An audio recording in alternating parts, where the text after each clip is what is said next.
J'ai appris que les grandes personnalités de ce monde, comme Tony Blair, Bill Clinton, quelques pasteurs américains, sont ou étaient conseillers du président Kagame. Donc le Rwanda qu'on voit actuellement, c'est le fruit de leurs conseils.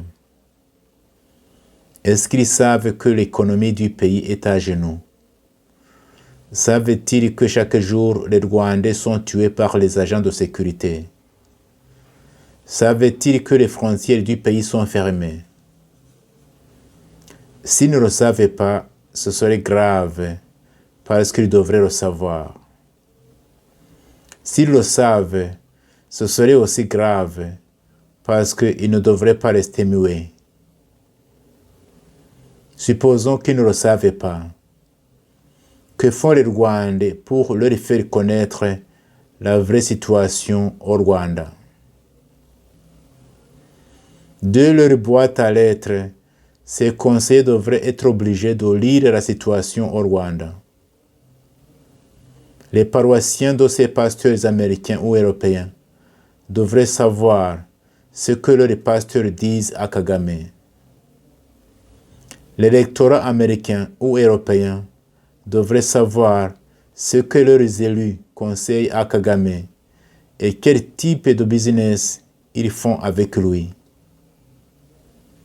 Mais qui aura le devoir et le pouvoir de les informer si ce ne sont que les Rwandais eux-mêmes? Mais comment les Rwandais peuvent-ils donner une information crédible à l'échelle internationale s'ils ne sont pas réunis dans une structure supra-ethnique? Soyez bénis et à demain. Je me souviens, il y a 25 ans, nous étions réunis dans une ville appelée Detmold en Allemagne. Nous étions des Hutus, des Tutsis et des Européens qui avaient vécu au Rwanda et qui connaissaient bien le pays. Il y avait parmi nous des religieux, des pasteurs, des prêtres et des laïcs. Nous avions passé toute une semaine dans une communion de prière et de partage fraternel. Mais le soir du dernier jour de notre rencontre, nous avons vécu quelque chose d'extraordinaire. Les Tutsis qui étaient venus du Rwanda, quelques-uns étaient même nos amis, on se connaissait très bien, ils nous ont raconté leur calvaire pendant le génocide.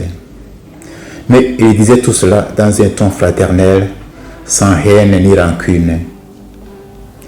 Lorsqu'ils nous racontaient le mal qui a été fait à eux et à leur famille, les Hutus qui étaient là furent pris de pitié et de compassion. Les uns commencèrent à pleurer, d'autres s'agenouillèrent en disant ceci: vous les Tutsis ici présents, nous vous demandons franchement pardon pour ce mal extrême que les nôtres vous ont fait. Les Tutsis qui étaient là furent touchés par ce geste des Hutus. Les uns se levèrent pour les embrasser et les consoler en disant ceci: votre douleur compatissante et votre demande de pardon nous ont touché le cœur et nous nous sentons franchement soulagés. Mais d'autre part, nous aussi les Tutsis ici présents, nous devrions demander pardon aux Hutus. Oui, nous demandons pardon pour les peines et les souffrances que les nôtres ont fait subir aux Hutus tout au long de l'histoire de notre pays. Les Européens qui étaient là furent étonnés et ils disaient ceci: c'est la première fois que nous entendons des paroles pareilles parmi les Rwandais. Nous aussi, en tant qu'Européens, nous demandons pardon aux Rwandais parce que nous avons une responsabilité dans les malheurs qui ont frappé les Rwandais. Nous demandons pardon parce que nos pays ont complètement abandonné les Rwandais à leur sort pendant les périodes les plus difficiles de leur histoire. Et enfin, après tout cela, nous nous sommes assis et ce fut le silence. Après quelques instants, quelqu'un se leva et rompit le silence en disant ceci: Je suis sûr que ce qui vient de se passer ici, c'est un miracle qui vient de Dieu. Je pense, disait-il, que nous devrions mettre par écrit ce que nous venons de vivre ici et inviter les Rwandais, nos compatriotes, à écouter la souffrance de l'autre, à se tenir dans la brèche et à demander pardon. Nous avons composé cet écrit et nous l'avons appelé Confession de Detmold. Detmold, c'est cet endroit où nous étions réunis. Vous pouvez trouver cette confession traduite en plusieurs langues sur son site confessiondedetmold.com ou sur la chaîne YouTube Dr. Fulgence Roïza. Parmi les gens qui ont signé cette confession, quelques-uns sont morts. Mais je ne doutais pas que le Seigneur, notre Père commun, les a reçus dans son royaume éternel.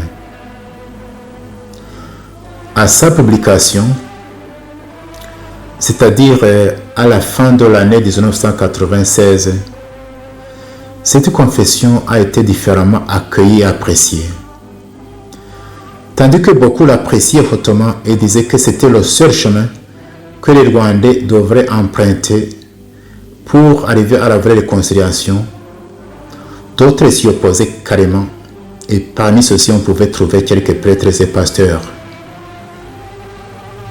J'ai même entendu qu'à la radio Rwanda, à ce moment-là, on aurait diffusé la confession des Hutus seulement et laissé de côté la confession des Tutsis. Mais moi je pense que cette confession peut être une grande source d'inspiration pour la vraie réconciliation des Rwandais, c'est-à-dire la réconciliation entre les Rwandais eux-mêmes, mais aussi la réconciliation entre les Rwandais et leur histoire.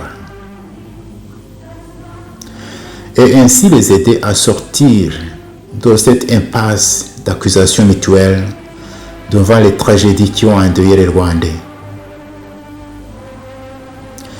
Je conseillerais aussi à ceux qui liront cette confession de ne pas s'attarder inutilement sur sa lettre, mais plutôt sur son esprit.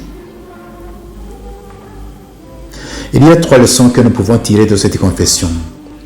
La première leçon est celle-ci.